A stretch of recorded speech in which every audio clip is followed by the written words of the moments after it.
bien, c'est messieurs dames, bonjour, c'est Kat, bienvenue dans cette petite vidéo de mes vieilleries concernant le jeu Babylon 5 CCG de précédence de 1997.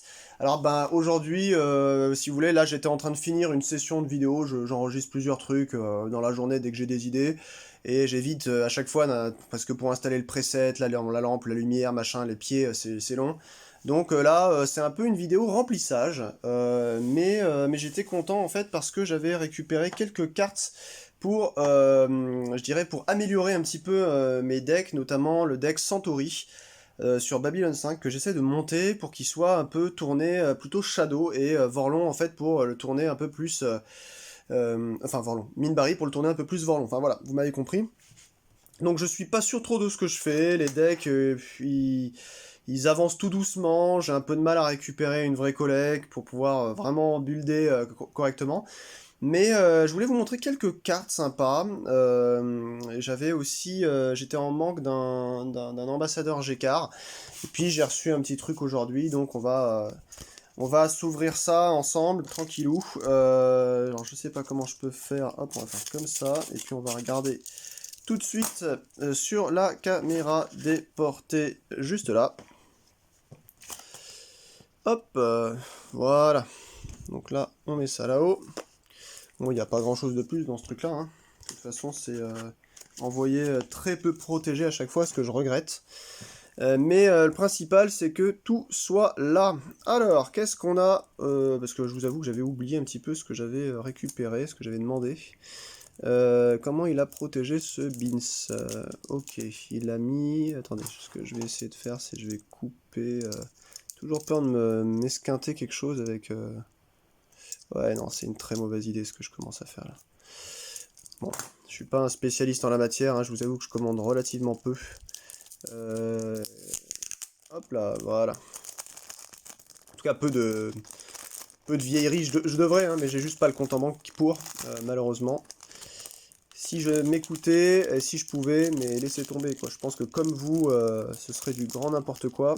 Et c'est là qu'est un petit peu la maladie de la collectionnite. Je vois que je suis pas du tout cadré, c'est une vidéo qui part un peu en vrille. Mais voilà, un peu à l'instar de ce que je pourrais faire aussi les futurs mois dans Star Wars CCG. Ben voilà, quoi, c'est juste une petite ouverture sans prétention. Attendez, je vais essayer de... Hop, on va éviter de faire ça, mais... d'avancer un petit peu dans ces jeux.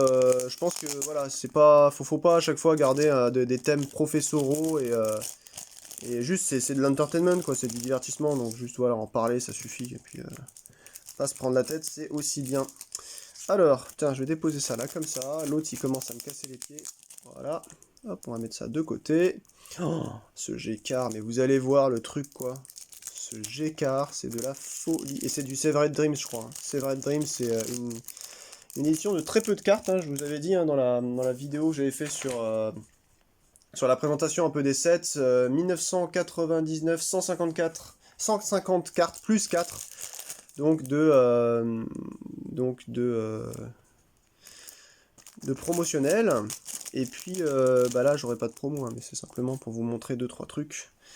Alors, on a un ambassadeur Gécard. Ah putain, je mets un peu mes petits binocles. Narn caractère, regardez-moi ça quoi. 4 de diplomatie, 2 de leadership, il est légèrement un peu plus faible, je crois, que celui de base de première. Starting ambassadeur, membre du Kahari. Déjà, il est membre du Kahari aussi. Je sais plus si l'autre l'était, j'ai des doutes.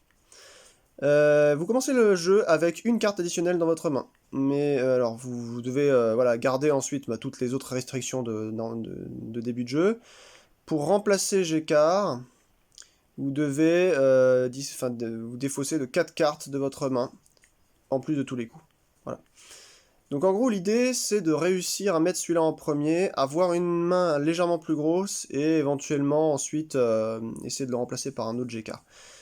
Je vous avoue que l'autre, il a du Strife pour attaquer, donc tout va dépendre. Je sais pas encore, mais c'est une optique différente de début de jeu, du coup, donc c'est intéressant. Yes, ah oui, ça j'y pensais, c'est clair. Alors ça, par exemple, vous voyez, ça c'est un peu pénible, parce que ça fait partie des bonnes cartes. Et à mon sens, c'était du Vor... Alors, c'était du...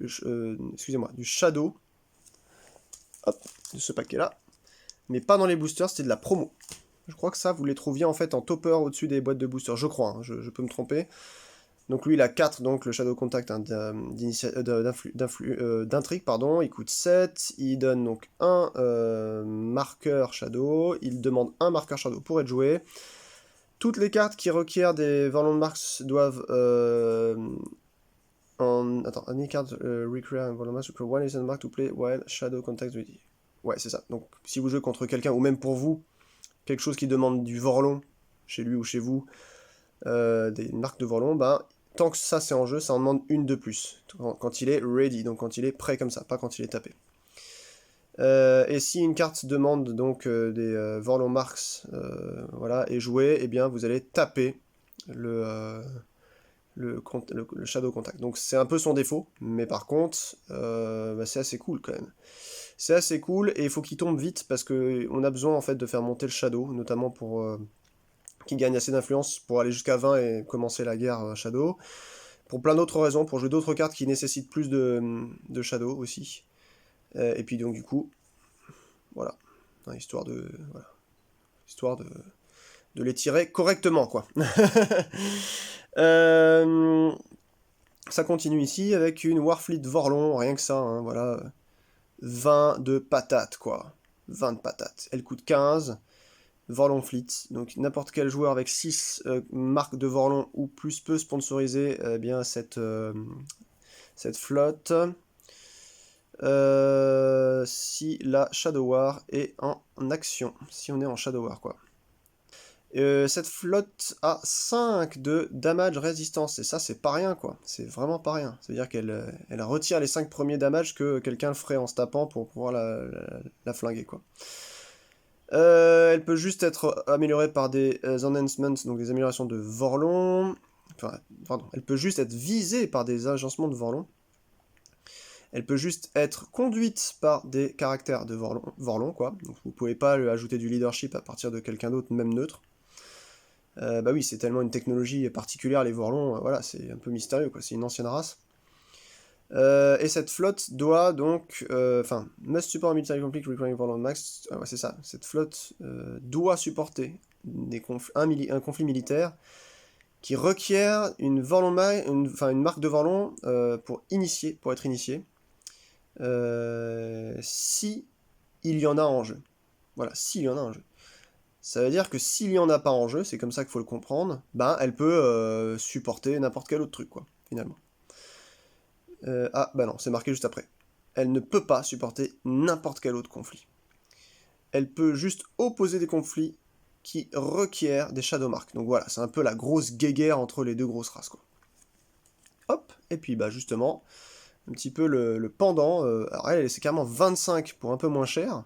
L'autre c'était 20 pour 15, là c'est 25 pour 13. Shadow Fleet, quoi, le Shadow Warfleet, elles ont vraiment la classe. Hein. Une sorte d'araignée, là, spectrale.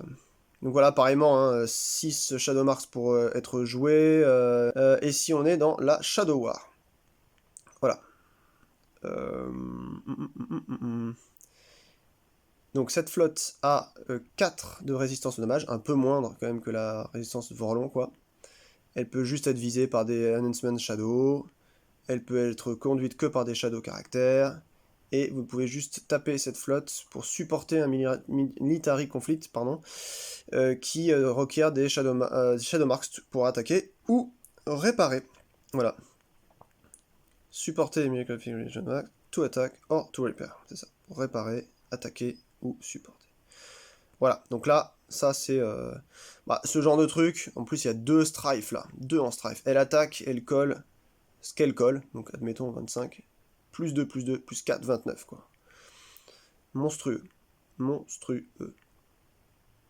Voilà. C'est ça, hein, de souvenir. Ouais. Je vérifierai, mais attendez, je vais juste pas vous dire de bêtises. Alors, où est-ce que c'est les Strife Marks? Je crois que c'est au début. Strife 6.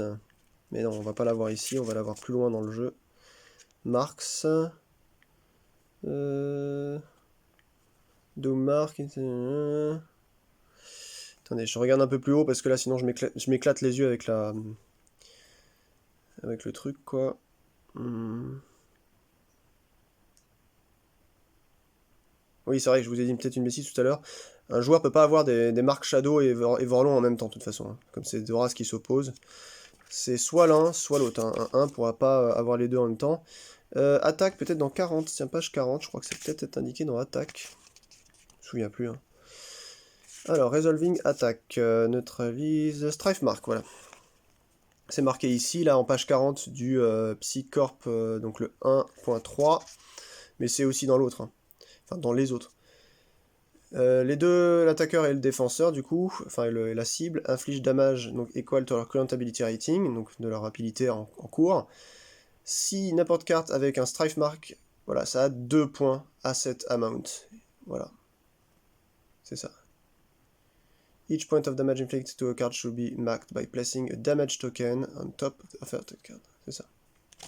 Ouais, donc c'est juste ça, hein, ça ajoute bien 2 en plus, quoi. Donc c'est la violence. Et du coup, franchement, en avoir plusieurs dans le jeu, ça sert pas à grand chose. Allez, à la limite, sur du Master of All en 45, vous en jouez une, éventuellement deux si vous voulez que ça tombe plus vite, mais franchement, ça coûte cher.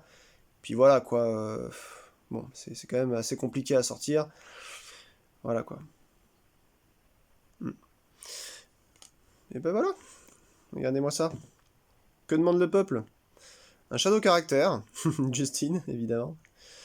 5 de diplo, 8 d'intrigue, il coûte 6 avec 3 Shadow Mark, quoi, c'est ça qu'il me fallait. Ça, c'est une petite rare Great War, mais qui se trouve pas sous le sabot d'un cheval, hein. À chaque fois, je sais que mon pote Chris, il en a, mais c'est vrai que là, lui, il en avait acheté pas mal à l'époque, hein. Sinon, aujourd'hui, pour l'avoir, c'est un peu chiant.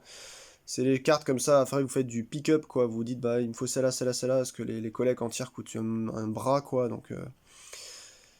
Moi je fais comme ça, je dépense pas grand chose, et voilà, quelques dizaines d'euros, et vous améliorez un peu votre deck, ça fait un peu de rejouabilité. Lui il demande 8 Shadow Mark pour être sponsorisé. Lost Aftermath cannot be placed on conflicts you initiate. Ok, donc on peut pas, quand on fait des conflits, coller ensuite, si jamais vous avez gagné, un Lost Aftermath, donc une conséquence de perte à quelqu'un en face. On peut taper, donc on peut incliner Justin et viser n'importe quelle personne qu'on contrôle. On va payer donc 5 influences par Shadow Mark qu'il y a sur cette personne.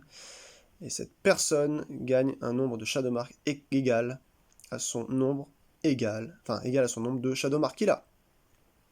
Grosso modo, vous avez un type, il a 2 Shadow Mark, vous payez 10, c'est-à-dire 2 fois 5, parce que c'est 5 qu'il faut payer par Shadow Mark, et il en gagne 2 autres, quoi. Voilà. Donc ça, pour autant, c'est dommage que ce soit une rare, parce que bah, ça invite pas trop la facilité en fait de créer des decks autour du Shadow. C'est dommage parce que, bah voilà, quoi, encore une fois, on est dans un jeu un peu restrictif, malgré qu'il y ait des très bonnes idées, ils auraient pu développer un peu plus de facilité pour mettre voilà, en branle des cartes qui permettent justement ce genre de mécanique. Mais en tout cas, voilà quoi. C'est pas. Bon, après, Justine, voilà, c'est pareil, hein. C'est pas Lord Vador de Star Wars CCG qui coûte 70 balles sur eBay, hein. Ça doit coûter peut-être 3 balles, hein, j'en sais rien. Mais voilà, ça reste quand même des cartes qui, mine de rien, des bouts de carton, ça revient cher. Bon, bah écoutez, voilà quoi. On a regardé quelques cartes, c'était cool, et puis c'est tout ce que je voulais vous dire pour l'instant. Hop, je retire les binocles. Et je vous remercie d'avoir suivi cette micro-vidéo. Si je dis micro, ça fait quand même déjà peut-être un quart d'heure. Mais voilà, bientôt j'essaierai de voir si je peux vous poster une partie ou quelque chose, un truc plus intéressant, ou parler encore un peu de ce jeu-là. Parler de stratégie aussi, il faudra qu'on regarde un peu ce que j'ai dans mes decks plus précisément, savoir aussi observer les decks qu'il y avait à l'époque. Je pense pouvoir obtenir des decklists pardon, auprès de mon ami Tanster et puis mon ami Justin, j'allais dire. Alexander, donc l'allemand et le slovaque, qui eux sont un petit peu des pointes là-dedans, même s'ils participaient pas aux Zeta Squadron, ni au Black Omega, ni aux Rangers à l'époque, où ils ont découvert le jeu sur le tard, comme la plupart du monde, des gens finalement.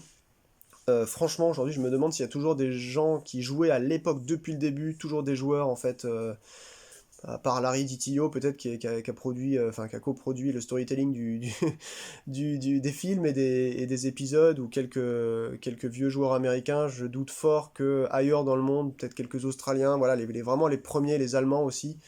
Je doute fort que ce jeu soit vraiment supporté. Peut-être quelques plateformes, la Vassal, on avait vu hein, sur les plateformes en ligne et puis les sites qui vous permettent de télécharger les applications, mais sinon voilà, c'est vraiment pas un jeu que vous allez trouver facilement des joueurs. En tout cas, je vous souhaite une très bonne fin de journée avec Babylon 5 CCG ou sans Babylon 5 CCG.